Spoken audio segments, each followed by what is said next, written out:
شروع میں ایسا ہوتا تھا کہ مندر مسجد کے ٹاپکس چلتے رہتے تھے، بہت سالوں سے یہ باتیں ہوتی تھی، لیکن اب تو ایسا ہو گیا کہ مسلمان جن چیزوں پر اپنے اس آزاد ملک میں عمل کرنا چاہتے ہیں ان چیزوں کو ٹارگٹ کیا جاتا ہے۔ مجھے بتائیے، آج اگر یہ انڈیا آزاد ملک ہے، بھارت ہمارا، سب کو ساتھ میں رہنے کا اور اپنے اپنے دھرم کا پالن کرنے کا یہاں پر موقع ملتا ہے اور اجازت عام ہے، تو پھر یہ خاص طور پر مسلمانوں کے خاص جو ریلیجیس معاملات ہیں اس کو کیوں ٹارگٹ کیا جاتا ہے؟ ہم کبھی جا کر کے آج تک باہر اپنا یہ پروٹیسٹ نہیں کیے، احتجاج نہیں کیے کہ کرسچن لوگ کیا کھاتے ہیں، یہودی لوگ کیا کھاتے ہیں، سکھ لوگ کیا کھاتے ہیں، ہندو لوگ کیا کھاتے ہیں، لیکن ہم کیا کیا کھاتے ہیں یہ ان کو بڑی فکر ہے۔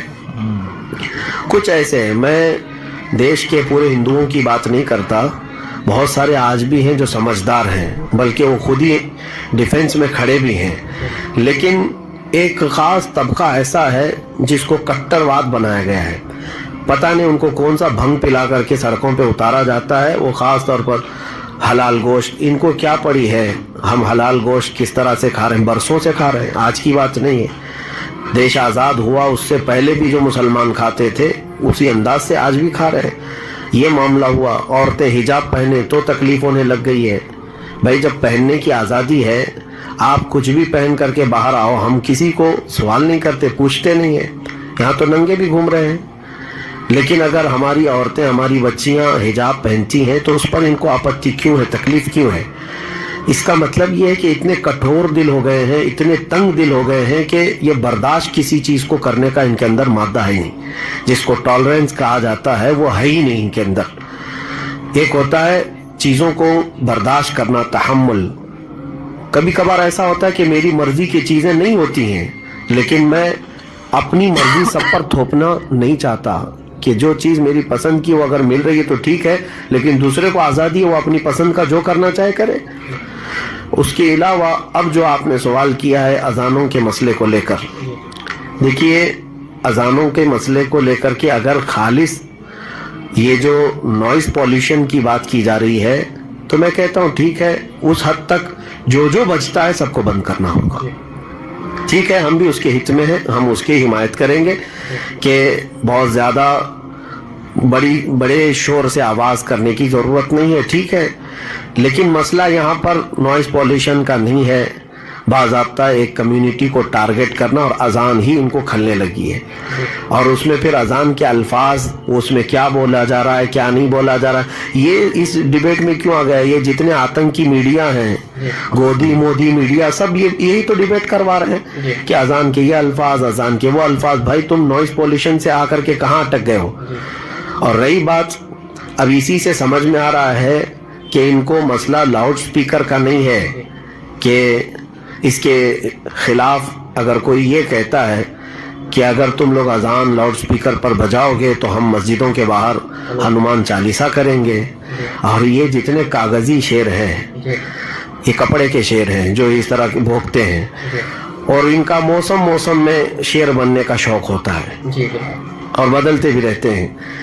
اب میں آپ کو بتاؤں، جن لوگوں نے بھی کہا اور جس کو بھی اس طرح کی تکلیف ہے اذان سے، میں دعوت دیتا ہوں آ جاؤ بھائی، ہماری مسجدوں کے باہر ہنومان چالیسا تمہیں کرنا، آؤ کرو، 5 وقت آؤ، 5 وقت ہماری اذان ہوگی، تم باہر آ کر کے جو کرنا ہے کرتے رہو۔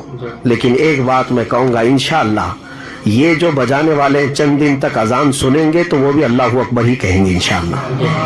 انشاءاللہ اذان میں وہ تاثیر ہے کہ پاگل صحیح ہو جاتے ہیں، جنات بھاگ جاتے ہیں، شیطان بھاگ جاتا ہے، تو یہ بھی جو شیطان ابھی ان کے اندر حرکت کر رہا ہے، چند دن آنے دو، 40 دن آنے دو۔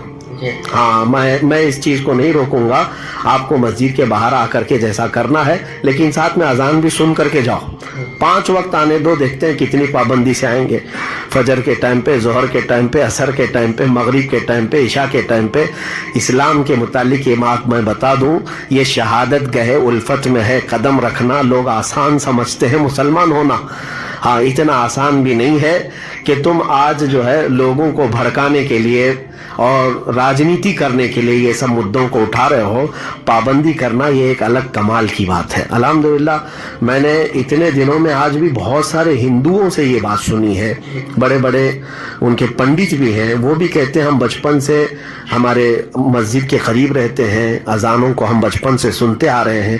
آج ہی میں ایک بڑے ان کے ایک دانشمند ہے ہندوؤں کے ہی, ان سے یہ بات سن رہا تھا. وہ کہہ رہے تھے کہ میں نے ایک بار سفر میں ایتھوپیا میں 10 گھنٹے کا ان کا ٹرانزٹ تھا, تو کہہ رہے تھے کہ مجھے تھکان تھی, گھر پہ فون بھی بات نہیں کر سکتا تھا اس وقت, جو ہے ایئرپورٹ پہ کہیں جانے کا بھی وہ نہیں تھا, لیکن کنٹینیو میرے اس وقت ایئرپورٹ میں جب تھکان تھی تو آواز آ رہی تھی اللہ اکبر اللہ اکبر ایئرپورٹ کے قریب سے. وہ کہتے ہیں کہ پوری دنیا کے مسلمان شاید اس اذان سے اتنا پربھاوت نہ ہوتے ہوں گے, اتنا ان کو سکون نہ ملا ہوگا جتنا مجھے سکون ملا تھا. سبحان اللہ. انٹرویو مفتی صاحب نے بڑی بے باکی کے ساتھ جو باتیں رکھی ہیں, جو آج ہمارے حالات چل رہے ہیں, مسلمانوں کے جو حالات حاضرہ ہیں اس کے اوپر بات رکھی کہ دیکھیے ان کو ہر چیز سے ہمیں پریشانی ہے. ہم یہ سمجھتے ہیں کہ یہ پری پلاننگ ہے. باقی جو مفتی صاحب نے بات کہی بالکل صحیح کہی. ارے بھائی ان کے یہاں تو بہت سے ننگے بھی رہتے ہیں اور ان کو آزادی ہے ننگے رہنے کی, تو ہم اگر کپڑے پہن کر کے رہیں, ہماری بہن بیٹیاں برقع پہن کر کے رہیں, تو کیوں نہ تکلیف ہے. تو یہ اس طرح کے جو معاملات ہوتے ہیں, یہ شاید امن کے دشمن لوگ ہیں جو اس طرح کی باتیں کرتے نظر آتے ہیں. ہمیں چاہیے کہ ان چیزوں پر نظر نہ رکھیں, اپنے صبر و تحمل سے کام لیں. اچھا, بہت سے لوگ اس کو سیاسی رخ دینا چاہتے ہیں. میں آپ کو بتلاتا چلوں, چاہے کوئی کسی بھی پارٹی سے تعلق رکھتا ہو, آپ جب تک مسلمانوں کا بھلا ہونے والا نہیں ہے, جب تک اپنی لیڈرشپ قائم نہیں کریں گے آپ. دیکھیے اس کے تعلق سے مفتی سلمان اظہری صاحب کا ایک انٹرویو ہے, یہ بھی قابل توجہ ہے, سنیں, بڑی اچھی بات انہوں نے کہی ہے, دیکھیں آپ. مسلمانوں کو سیاسی شعور بیدار کر لینا چاہیے. اب تک یہ بہت غلامی کے دور میں گزرتے گئے اور ان کا مائنڈ ایسا بنا دیا گیا ہے کہ اب ان کو ایسا لگتا ہے کہ جیسے دماغ میں یہ بٹھا دیا گیا بی جے پی اور کانگریس. یہ سمجھنے لگ گئے کہ بی جے پی موت کا فرشتہ, کانگریس جو ہے امن کا مسیحا. دونوں بھی میں نہیں مانتا. نہ یہ موت لا سکتے ہیں اور نہ یہ امن لا سکتے ہیں, ہمارے لیے نہیں. آپ کو اپنا سیاسی شعور بیدار کرنا ہے. یہ سب جو ہے نا لالی پاپ دے کر کے ہمارے ساتھ کھیلنے والے ہیں جو 70 سال سے کھیلتے آئے. مسلمانوں کو نہ ہی یہ آگے بڑھنے دیا, نہ قیادت کرنے دیا, اور نہ ہی اپنی کمیونٹی کی طرف سے آئے ہوئے مسائل کو آپ آگے تک بات کرنے کی انہوں نے کبھی ہمت جٹائی. دوسرے سارے لوگوں کے ان کو راضی رکھنے کے لیے یہ سب کچھ کرنے کو تیار, لیکن مسلمانوں کے بارے میں ان کو پتا ہے یہ چھوٹی چھوٹی چیزوں پہ راضی ہو جائیں گے. ہاں, ان کے اوپر جو کچھ بھی بلا آئے گی ہم نہیں بولیں گے پارلیمنٹ میں, ان کو بعد میں ہم گھر پہ بلا کے دعوت کر کے منا لیں گے. یہ سیاست چلتی ہے. اس کے لیے مسلمانوں کو چاہیے کہ اپنا سیاسی شعور بدلیں اور اپنی سیاست کی لڑائی وہ خود لڑیں. اچھی بات ہے کہیں مفتی سلمان اظہری صاحب نے یہ باتیں, یہی وہ باتیں ہیں کہ جو علماء اگر برسر عام کہنے لگیں تو ان کو تکلیفیں ہونا شروع ہو جاتی ہیں. اسی وجہ سے مفتی سلمان اظہری صاحب کی زبان پر لگام لگانے کی کوشش ہے, اور وہ تو ایک مہرہ ہیں. باقی تمام علماء جو بھی اس طرح سے بے باک بولتے ہیں ان سبھی کو آگاہ بھی کیا جا رہا ہے. الیکشن قریب ہے, اس لیے میں یہ کہوں گا, پیغام میرا یہ رہے گا کہ دیکھیے دنگائی مت بنائیے, اپنے بچوں کو پڑھائیے لکھائیے.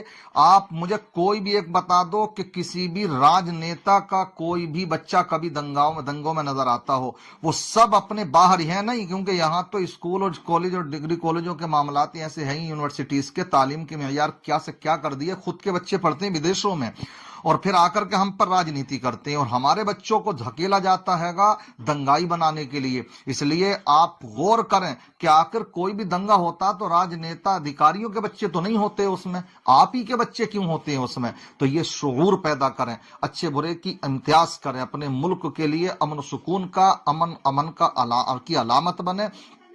کبھی بھی اس کے مفاد کی, اس کے نقصان کی خاطر کبھی کوئی قدم نہ اٹھائیں. اس لیے مسلمان یہ تبھی کر سکتے ہیں, تمام ہمارے بھارتی نواسی تبھی کر سکتے ہیں جبکہ اس کے لیے وہ اچھا قدم اٹھائیں, اور وہ صرف ایک واحد راستہ ہے ایجوکیٹ ہونا, پڑھا لکھا ہونا. جب آپ یہ کریں گے تو انشاءاللہ ترقی ہوتی چلی جائے گی. اللہ کی بارگاہ میں دعا ہے اللہ تعالیٰ سب کے اوپر اپنا رحم و کرم فرمائے. السلام علیکم.